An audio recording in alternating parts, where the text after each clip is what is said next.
Reading from the book's introduction, even the world's mightiest rivers have humble beginnings. 100 years ago, the river of Rotary was born. A lonely lawyer named Paul Harris called together three business associates for an evening meeting. They shared similar backgrounds and missed the friendliness and trustworthiness of dealing with people that they knew. Compared to the small communities of their boyhood, the frantic pace of life in America's second largest city at the time was depressing and lonesome. That night, they decided to form a club where they could meet and deal with one another in friendship and trust. It was the spring that truly started a mighty river. And thus, the mighty river of Rotary, as we know it today, was born that evening in 1905 in Chicago, Illinois. Now, please help me welcome our Rotarian of the day, Karen Keith, who's also a past club president and county commissioner. Karen? Thank you, President Paul. It's good to see you.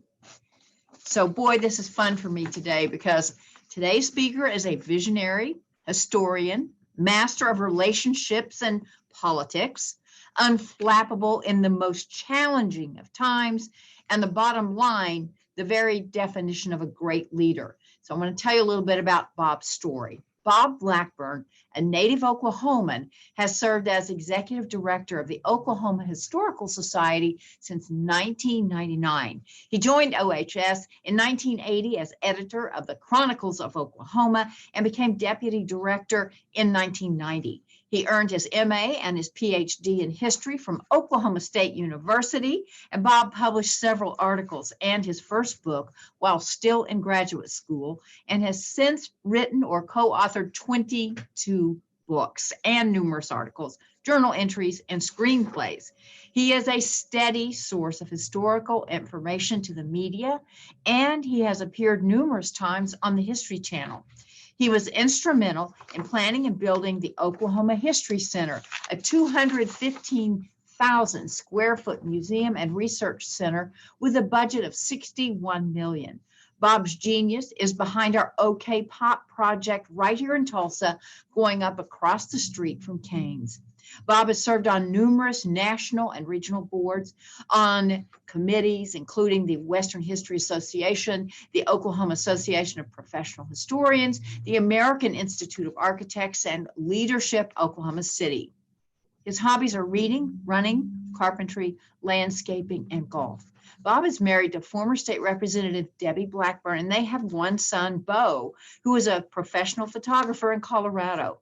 Bo and his wife, Tori, have one son, making Bob and Debbie first-time grandparents. And it is this grandchild that has prompted Bob to decide to retire after over 40 years at the Oklahoma Historical Society. And can you imagine the difficulty of finding Bob's replacement? It is an almost impossible task. Without further ado, Bob Blackburn. Well, thank you, Karen. Very kind, and I can see the applause. So that's part of our Zoom world. You may not hear everything, but you can see it, and I can see a lot of my friends from around the Tulsa area. So many of you, we've crossed paths. Philip, I think you and I go back probably 35 years, and Linda and others that I'll talk about in this presentation today. Well, when I was asked to speak, I've been to your Rotary Club, I don't know, half a dozen times over the last 30 some years. I give average of 80 to 90 speeches a year, and I've done that for years as part of my job, in my opinion, getting out and meeting people, hearing stories. It makes me better at collecting, preserving, and sharing history, makes me more effective as a partner. When one of you reach out and say, Bob, can you help? Well, those skill sets, the relationships, the knowledge, it's come together over 41 years. What I'd like to do in the next 20 minutes is kind of take three parts of my life and show how Tulsa has been part of that, and part of the education of Bob Blackburn, part of my ability to reach out and get things done, like the $62 million OK Pop project. Most of you probably associate me with that, but there's quite a bit behind that. And to really explore this connection with Tulsa, and a community I dearly love and admire, is that you have to go back to my childhood and the Claremore collection. My family is from Claremore. The Blackburns are all there. My dad was born there in 1920. Aunts and uncles all over. Well, that gave me a chance to spend quite a bit of time in Claremore. My grandma Blackburn lived on Will Rogers Boulevard, halfway between the tracks and the hill. And as a child in a small town, she'd let me walk down to the Mason Hotel where I could see the J.M. Davis gun collection. And I killed a lot of Germans with that Gatling gun that was in that front storefront. Some of you may remember that display before the hotel burned. Or I could walk up to the hill, play on the Sherman tank, or of course go to the Will Rogers Memorial. It was part of my childhood. I'm a distant cousin to my family, and I've always felt a kinship with Will Rogers. It, to me, was part of my early life, and now that we have the Will Rogers Memorial under our umbrella, even more so. And I'll get back to that in a few minutes. But my early years in Claremore also gave me a chance to understand the coal mines of northeastern Oklahoma and get to know people like Frank Papajohn, and now Frank Papajohn Jr., who lives mainly in Florida. But their first coal mine was on Peoria Street in Tulsa. I have photographs of those top works of the Papajohn Coal Company. And I got to know, I had an aunt and two uncles that worked for Rogers County Coal Company. And so to me, coal and natural resources came very natural to me later in understanding all of this.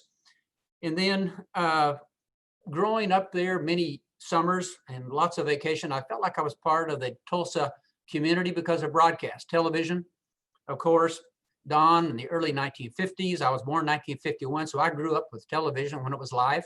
My mother had a television show in Oklahoma City, similar to the Betty Boyd show in Tulsa. And of course, I knew about Betty Boyd and Lee Woodard, and I knew all these newscasters. And so I felt like I knew the Tulsa community and the differences between Oklahoma City and Tulsa by the time I ever really thought about being a historian. And as a historian, I was able to reach into the pool of stories in Tulsa and not only find the stories and to help later guide our efforts to collect, preserve, and share, but diving into the pool of Tulsa stories allowed me to make friendships and to develop a network, people I could then call on later, depending on the circumstance. So, and I've always believed we're much stronger together than we are individually. You know, we need to be thinking about the village. What can we do together? And so that's always been part of our philosophy here. But really, as a historian, and jumping into those stories, it started in graduate school. My dissertation topic was a history of law enforcement in Oklahoma. And I started the first 3 chapters on Indian law enforcement. That's probably when I met Philip Biles, but I was talking about sovereignty and conflicts of jurisdictions in the 19th century and the evolution of those stories. And so I was doing research at the Gilcrease, and I was, in a later chapter, I did the story of the Tulsa Police Department as it existed in 1976. So I was jumping in there. I got to know the people at the Tulsa World, lifelong friends with Alex Adwan and that generation, but then a later generation with Randy Crable, just being around and using the clip files, looking for photographs, doing my research, getting to know the people in Tulsa. And then as an editor of the Chronicles of Oklahoma for 10 years, it was a perfect post-PhD education. So yes, I got the PhD and I was ready to learn more. Well, for 10 years, I read more than 1,000 articles in 10 years for the Chronicles of Oklahoma, many of which had topics in Tulsa. I learned about Route 66 and Cyrus Avery. In my speeches now on leadership, Cyrus Avery is one of my fundamental stories that I use. Someone who would make a difference in their own community and on the national stage. I learned about more about the Muskogee Creeks and the Cherokees and the Indians and the Osages who all claimed the territory around Tulsa at one time or another. I met other Tulsa historians in that deep dive into those stories. People like Danny Goebel. Danny and I grew up together in Edmond. We were about 3 years apart from Edmond High School. I was a class of 69. I think he was a class of 66. Danny and I became friends, and many of my early books were Oklahoma City. His early books were Tulsa. We would compare and contrast, teaching each other about these two communities. Well, later in life, as a museum designer and educator, I did an exhibit called Oklahoma City and Tulsa, two sides of one coin. So different, but yet fundamentally developing under the same circumstances, similar cultures. And I was able to do that exhibit because of my long relationship with Danny, learning more about Tulsa, the historiography, other Tulsa historians. Dr. John Hope Franklin, one of my mentors, I met early in my career when he was doing research for his father's autobiography that was largely set in Tulsa. B.C. Franklin moved from Rentisville, where John Hope was born, to Tulsa in the spring of 1921. Then the Tulsa Race Massacre would change his life, others' lives, of course. In his autobiography, talked about those years. I helped Dr. Franklin do the research into his family stories and verifying facts and coming up with the editorial. So Dr. Franklin would later come back into my life when I was named chairman of the Tulsa Race Right Commission in 1997. I asked I said, Dr. Franklin, I need you to come back to Tulsa to tell your story, growing up in this community that still shows some of the scars from something that happened in 1921. And he set us off on the perfect course of reconciliation, of understanding, and most importantly, dialogue. We've got to be talking. So those connections were all coming out of these years, learning about the oil industry, Wade Phillips, getting to know Michael Wallace, to me, probably the greatest speaker in Oklahoma to this day. He and George Nye would be there in the pantheon together in terms of speaking ability, but Michael's talents range so widely, and his books are my favorites, and I respect him so much. And then as an author, outside of the Historical Society, I decided early on, and the board agreed, that I should be a historian. Yes, I could be an administrator, a manager, personnel director, a problem solver, politician, fundraiser, all of these things, but I never wanted to give up being a historian. It's the reason I'm here. And I thought I would lose something if I didn't. So I've always done exhibits, but they also agreed I should be doing books, and they're all done on the side. I don't use any of your taxpayer money to write books. I do it on weekends, holidays, and I've chosen books over the years very strategically that would help me understand more about Oklahoma history, expand the networks, give me a chance to do. Well, several came out of the Tulsa story. One of my favorite, in fact, I had this question in a recent interview with the Oklahoma Museums Association. Who's one of your favorite characters that you met in Oklahoma history? And I had to think, but I says, well, at the top, one of my favorite people, Jack Zink. Some of you may have known Jack. We lost him too early in his life, but I got to know Jack when I was doing an exhibit on sports in Oklahoma. And I wanted to start with something, I didn't want to start with OU football. So I said, well, let me surprise people. I want to start with car racing. Someone says, well, if you want a race car, call Jack Zink. Called him, we met. Had so much in common, became fast friends. And not only did I get his 1956 race car in our original opening of the History Center here, I got to view his 35,000 acre ranch driving his Baja 500 car. Believe me, I had a permanent smile for weeks after that.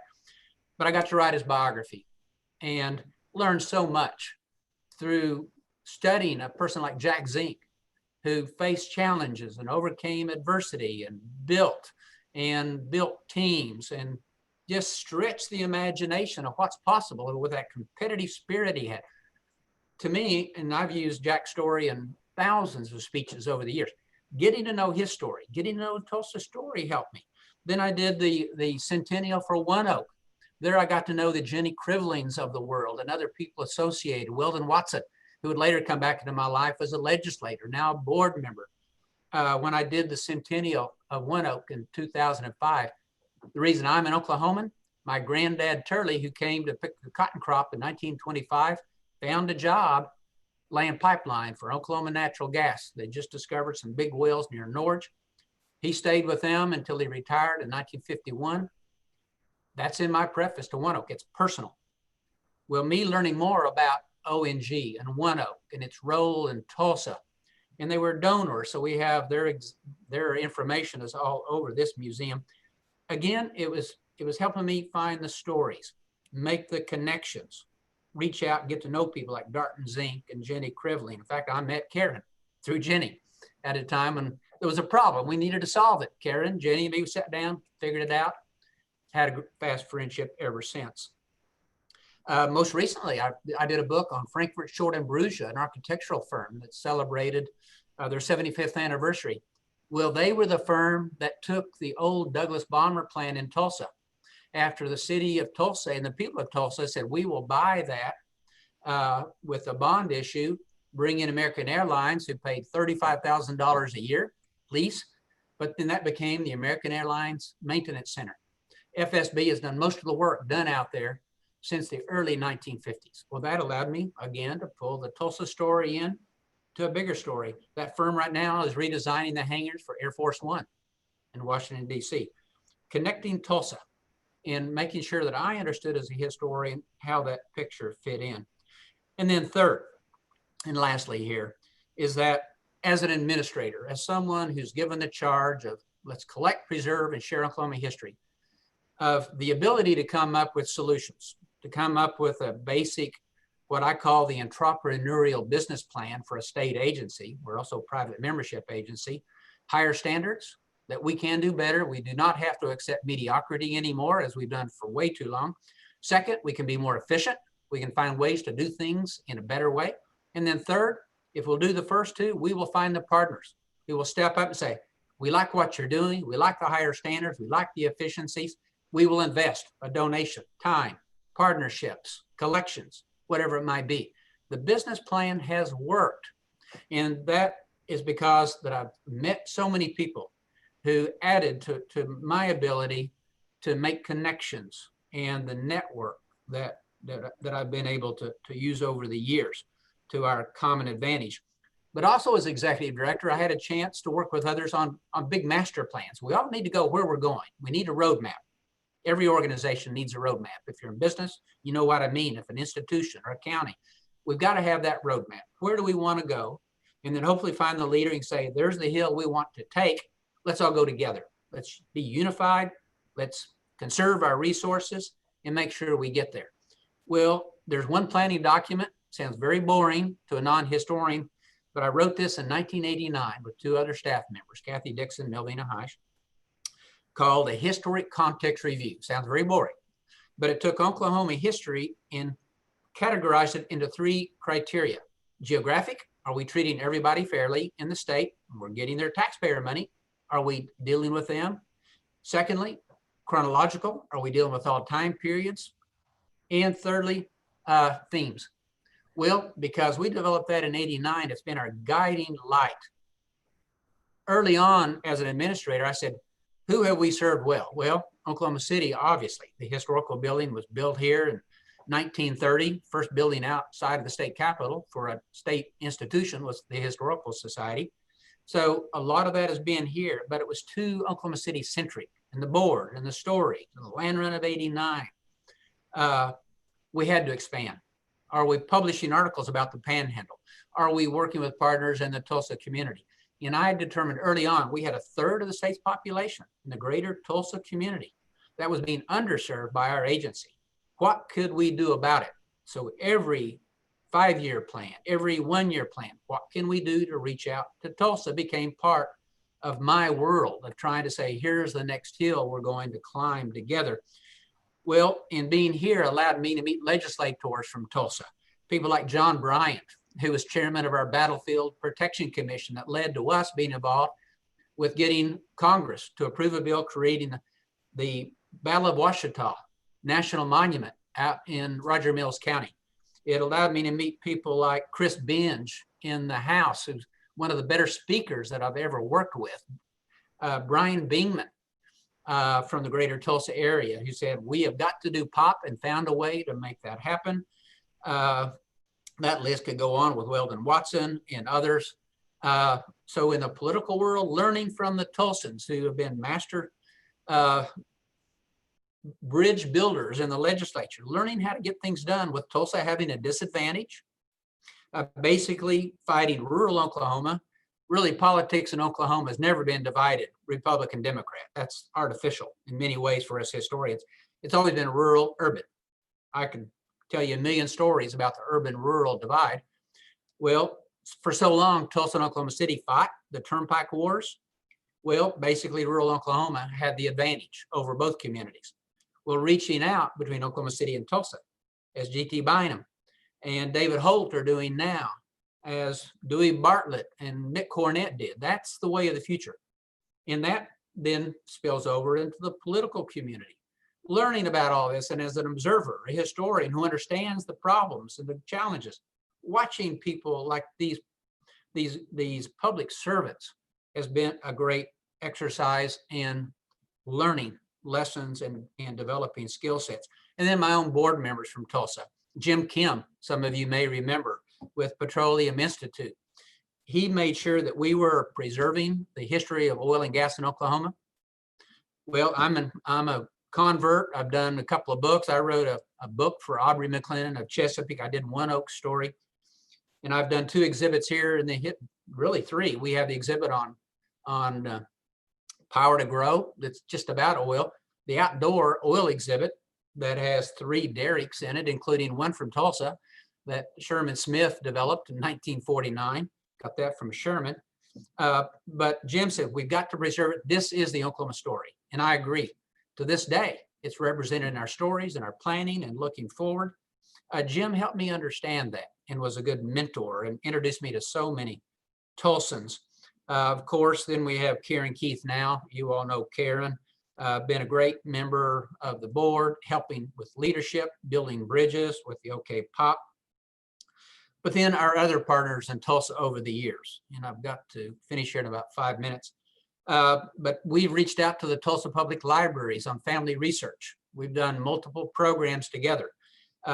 We reached out to the Gilcrease, Dan Swan, and others on the staff there over the years. I bet I've given a half a dozen speeches to the Gillies over the years. And then out of all of this came one of my great allies in Tulsa, Guy Logston.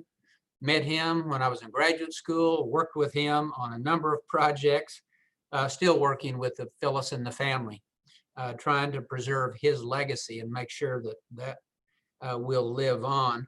But kept trying to find ways that we could have a presence in Tulsa where our resources, whether it's historic preservation and tax credits for the rehabilitation of buildings, John Snyder and others have helped us develop that relationship.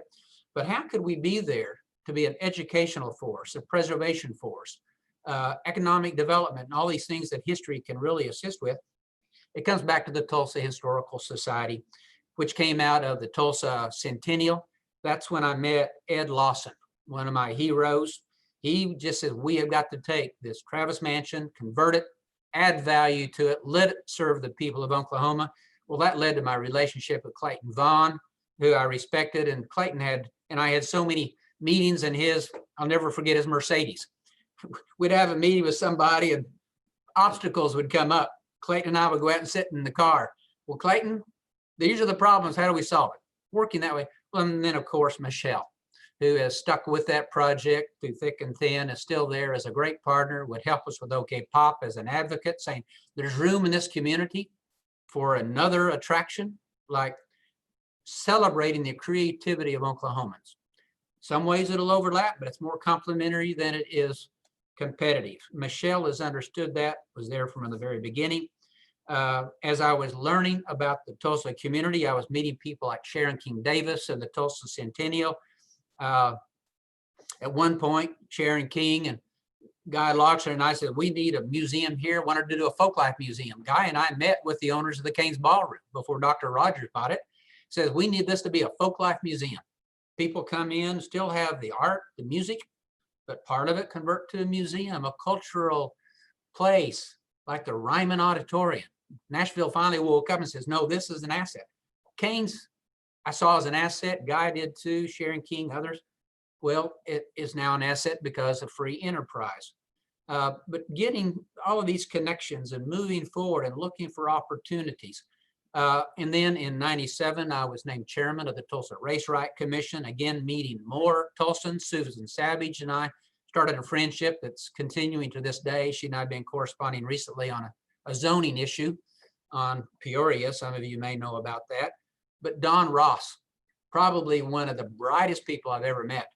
I put him over in my eccentric category of friends, but I admired Don for so many reasons. The willingness to speak up, to challenge the status quo, And then Julius Pegues, I worked with him on developing the John Hope Franklin Reconciliation Center, all was funded through our agency.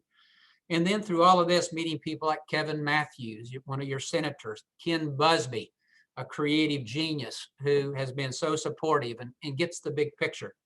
And then that gets us to OK Pop.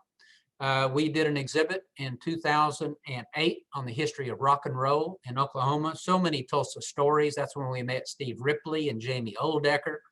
That's when I met Garth Brooks, who helped us out with that exhibit, who was living in the Tulsa area at the time. Well, that led into relationship with the greater community through Ken Levitt initially, and then Mike Neal, probably the best director of a chamber of commerce I've ever worked with. Someone who has not only the vision and the temperament, but the energy. He's my Energizer bunny. And when we talk, I just feel like I'm not doing enough. I see what Mike is doing for your community. I can do more. Ken Levitt, the other Energizer bunny, ton of ideas. In fact, I have to watch out coming out of a meeting with Ken because we're going 3 different directions. David Sharp, one of your business people who started collecting discarded pieces of land in downtown Tulsa in the 1980s when our second Great Depression was just growing. And we had a lot of rot in our communities. He says, no, I think I can add value. And he's found out how to do it. And I'll never forget the day Ken Levitt and he and I were sitting at the table. And I explained why the OK Pop should be across the street from the Cain's Ballroom on land he owned. Tears literally came to his eye and he said, Bob, I now know why I've been collecting property in this community now for almost 40 years. And he says, I will donate that land to make the OK Pop possible in the right place as you see that vision. And it goes on with our Hanson family and everyone else who has helped. I don't want to start on that list. It'll go on and on. Well, you've seen the 3 stories of the Pop rise above your city. By the end of November, it will be enclosed. We are working on the exhibits now. I have a meeting on Monday with Jeff Moore. I have some of his staff coming in here today. I'm working on some of the exhibits because I have my own interest in the Tulsa story and the creatives of Oklahoma's history. I will be retiring at the end of January. We will have a new executive director, but I'm going to stay engaged.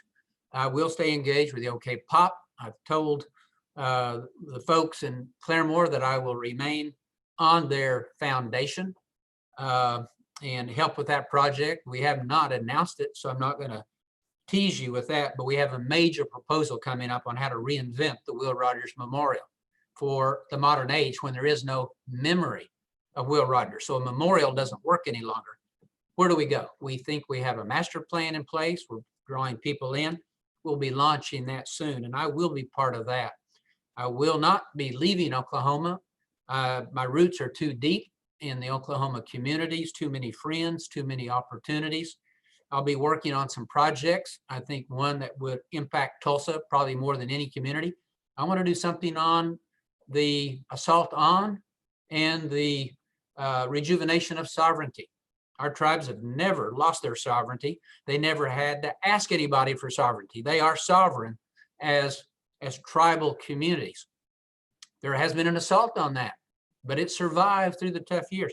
I want to trace that story through that assault, how it survived from 1907 to the 1950s, and the W.W. Keelers of the world saying, we can do better. The Earl Boyd Pierces of the world saying, we can do better.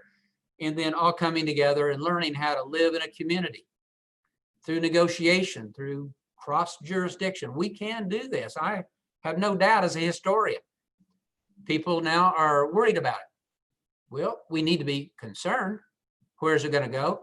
But we have to start with respect for tribal sovereignty. We have to understand that we live in this community together, and through honest negotiations, we can reach a resolution. I am definitely positive about that.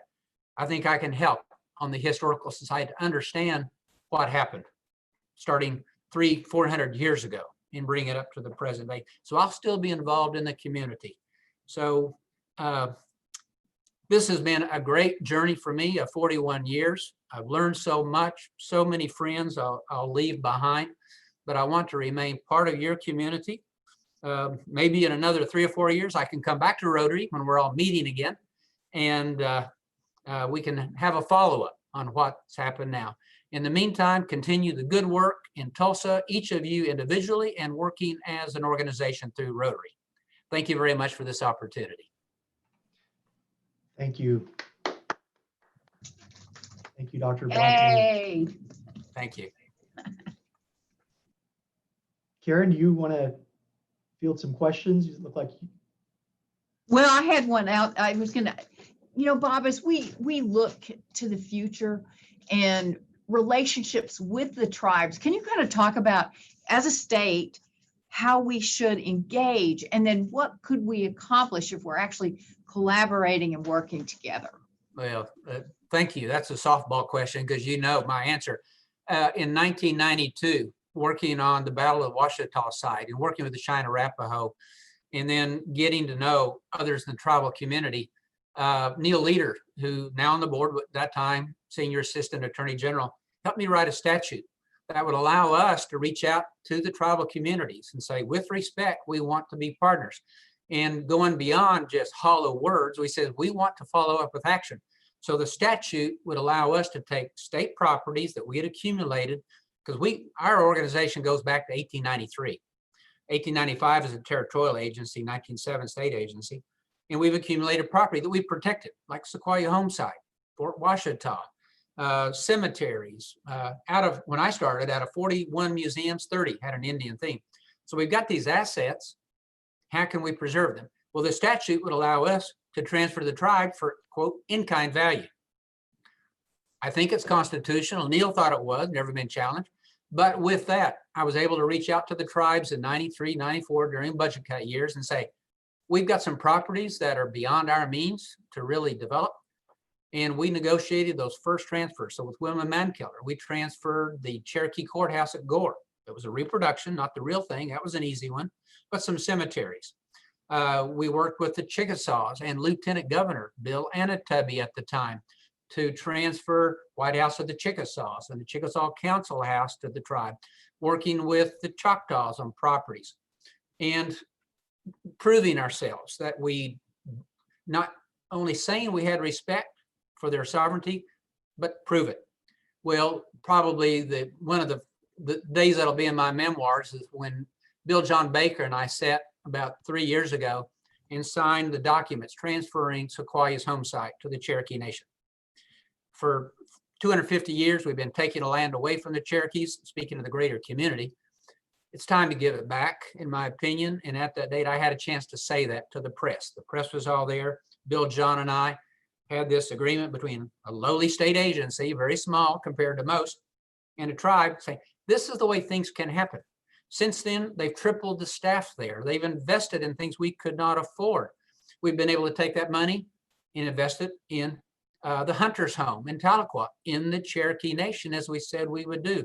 We are now developing an 1850s living history farm. We want kids to come and see a living history farm as that Cherokee family had it in 1850. Yes, it'll have the story of slavery, part of our history.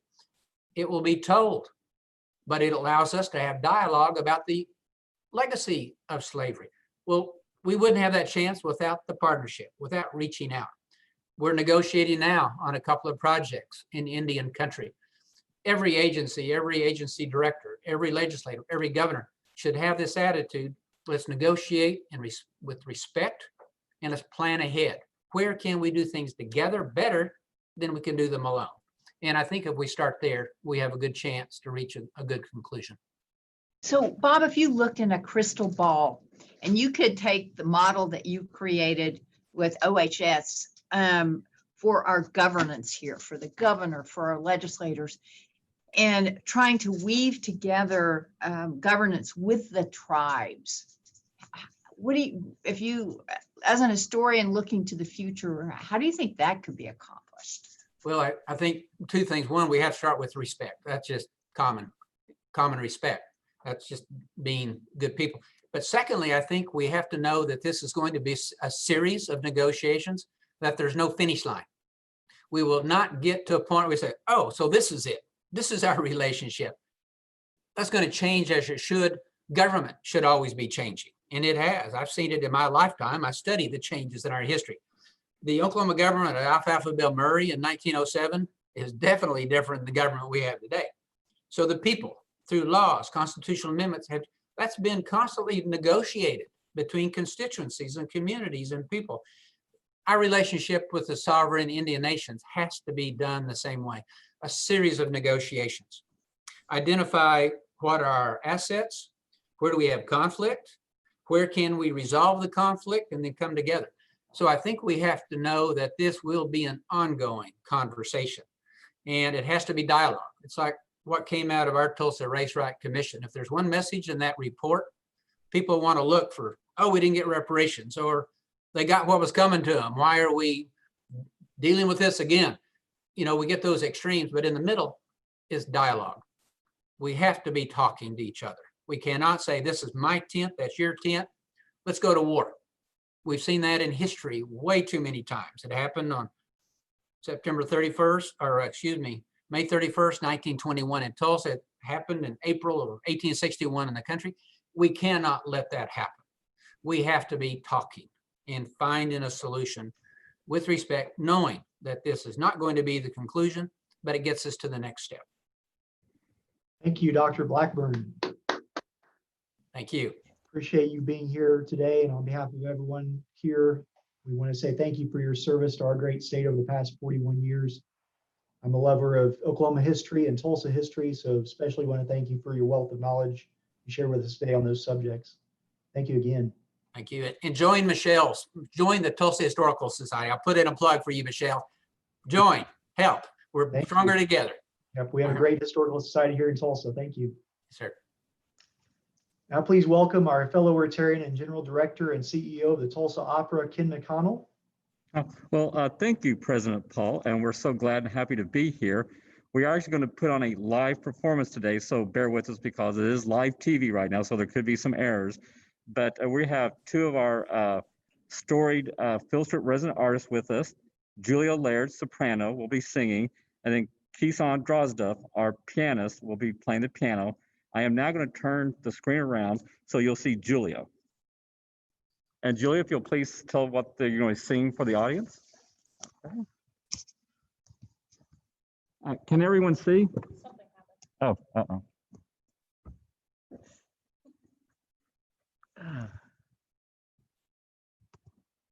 Sorry about that. Can everyone see? Yes. Okay. Yes. All right. All right. Well, Julia, Keeson, take it away. Great. Thank you so much for having me. I'll be singing Hot and Lonely on Wiggle by Verdi. And in this aria, Gilda has just met the Duke and has completely fallen in love with him and is ruminating on his lovely, beautiful name.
Al pensier io desidero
te servo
Well, if you like that, that was just a small sample of what you'll see this Friday, October 9th at 7:30. We'll also have a fireworks show afterwards.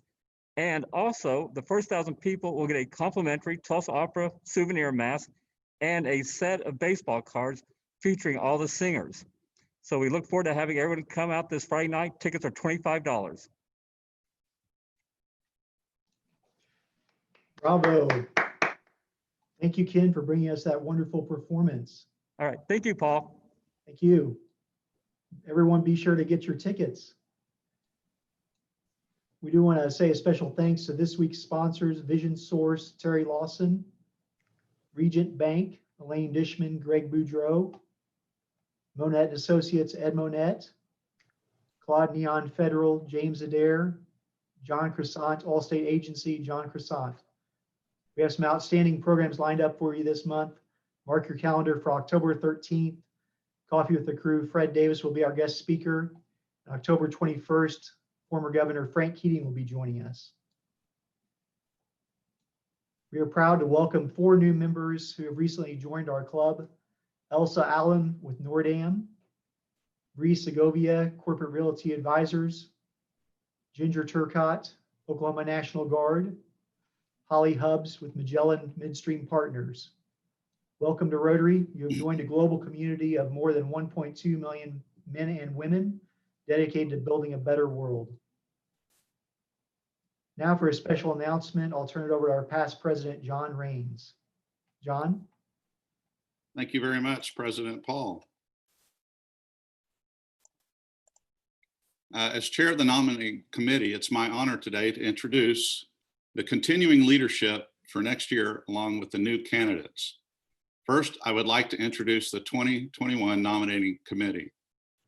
Past President Mike Homan, past President Hannibal B. Johnson, past President Becky Fields, President Paul Baumann, President-elect David Wagner, Director-at-Large John DeBar, Director-at-Large Matthew Bristow, and Director-at-Large Forrest Cameron, and myself. Serving on the nominating committee is both an honor and a real pleasure. It's always inspiring to review and see the amazing pool of talented and capable leaders in this incredible club, and we thank you for the opportunity to serve you in this capacity. The president for the 2021 year is David Wagner. David will announce the chairman of the board along with his 6 service director appointments and sergeant at arms later this year.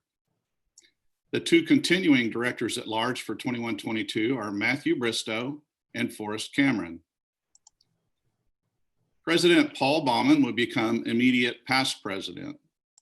The club foundation trustee serving a 5-year term beginning July 1st, 2021 is Carl Vincent.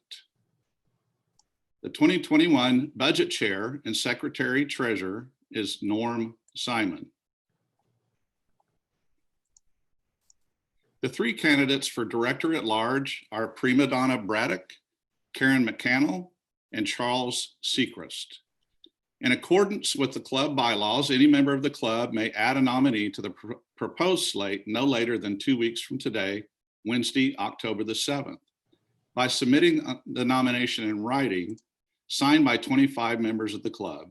If no other candidates are brought forward, the unopposed slate will be elected on October the 21st. On October the 30th, a ballot will be mailed to you with voting instructions.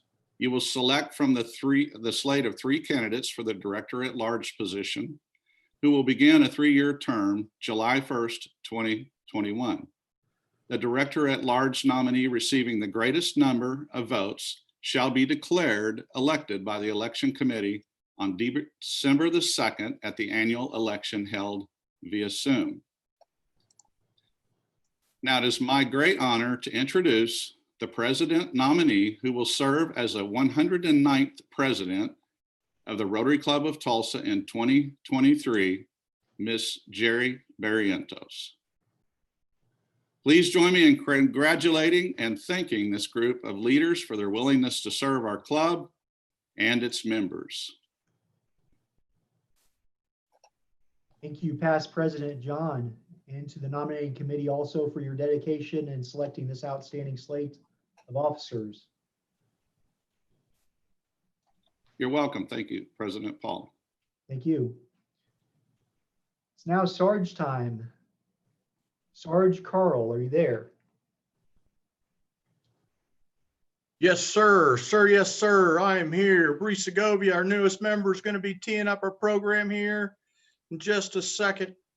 President Paul, it's a big day. It's a big day. I'm telling you.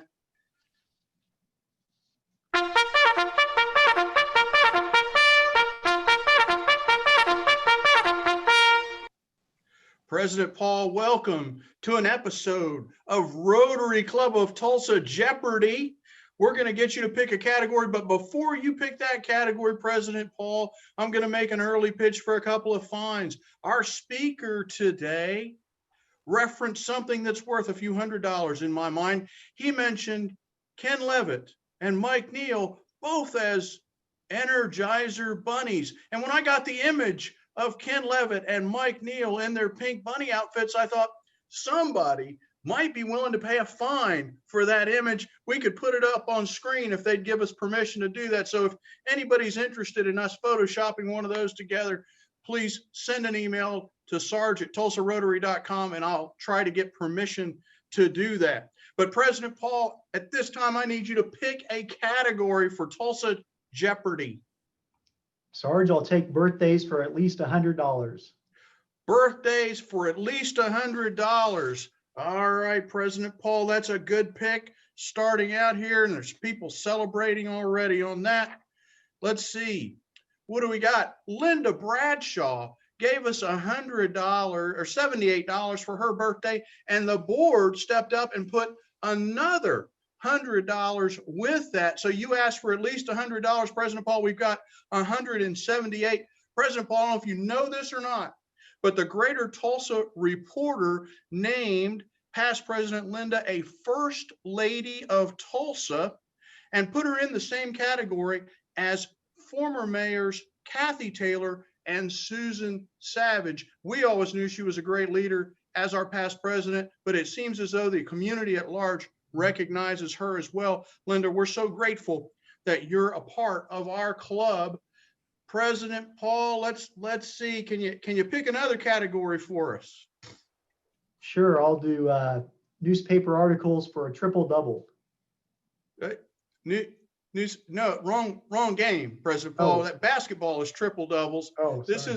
is Jeopardy, sir. This is Jeopardy.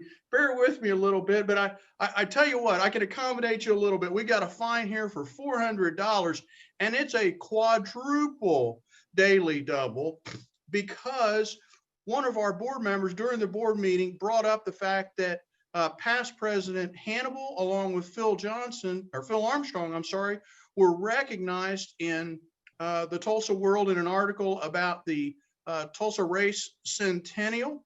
And these four board members stepped up and said, hey, we'd each like to contribute $100 to recognize Hannibal and Phil's contributions here. I want to point out to our club how Matt Bristow has tastefully posed with the logo of his company. And I have to respect the man's marketing. That's all I can say. I have to respect his marketing. So President Paul, you did a triple double. Can you, I'm hesitating to ask, but let's see, can you pick another category for us there? Sarge, I'll take birthdays and recognition for $300, please. It's Jeopardy, President Paul. You pick a category. You've picked two, birthdays and recognition. I'm sorry, I get excited about all the money. Well, have we got a remedial president's course somewhere we can send President Paul to that would straighten some of these things out? I tell you what, this is a fun slide because Keith Elder, who runs Tulsa Symphony, he donated initially $100 for today's his birthday. And he donated it because coming up on October 18th, there's going to be a concert at One Oak Field. And when I called him about this next bit we're going to do and told him, he said he would contribute another $100. So we're at $200 with this fine.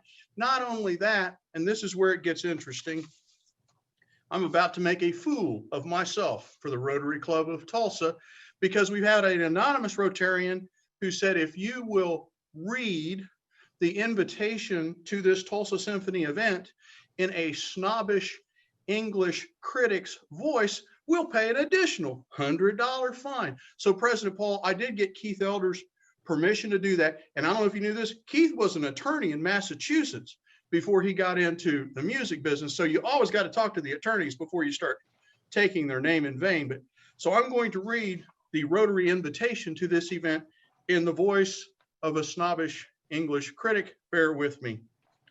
In celebration of Keith Elder's birthday today, he would like to invite you to join him and the Tulsa Symphony Orchestra on Sunday, October 18th at One Oak Field for triple play. Brahms 4. Elegantly expressive. This program opens with Mozart's Abduction from the Seraglio Overture and features concertmaster Rosita Goza on the atmospheric and authentic melodies of Max Brooks' Scottish fantasy. This performance concludes with Johann Brahms' triumphant and transformative Symphony No. 4 in E minor. So I've made a fool of myself for Rotary today, President Paul. And we have one more thing to celebrate for this day, and we'll go to another birthday. And this is someone who's important to me. This is Charles Sechrist's birthday. He gave $55. The Bruni Law Firm matched that. And I sit there and I do that funny voice and laugh. Charles was one of the guys I went and talked to before I agreed to become Sarge, and he encouraged me. He said, "Carl, you're pretty silly anyway, so just do that as Sarge." And so I knew Charles way back in the mid '90s when he was with United Video. He's been a friend. And Charles, thank you for this fine. We appreciate your participation in Rotary and the example you set as Sergeant at Arms. President Paul, all I can say is if somebody wants to pay a couple of fines to see Mike Neal and Ken Levitt as Energizer Bunnies, provided they will give us permission to do that, please email sarge@tulsarotary.com, or if you've got any other fines we can help you with, please keep us in mind. Thank you, Sarge. Carl, appreciate your hard work on behalf of the club. And we did have a little bit of feedback on the chat that said to keep your J job, whatever that meant.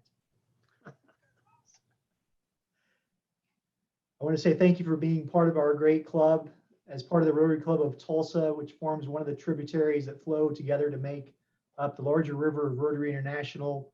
You're helping to change Tulsa and the larger world for the better. Please be sure to invite a guest to one of our upcoming Zoom meetings. Have a great week. And with that, we're adjourned.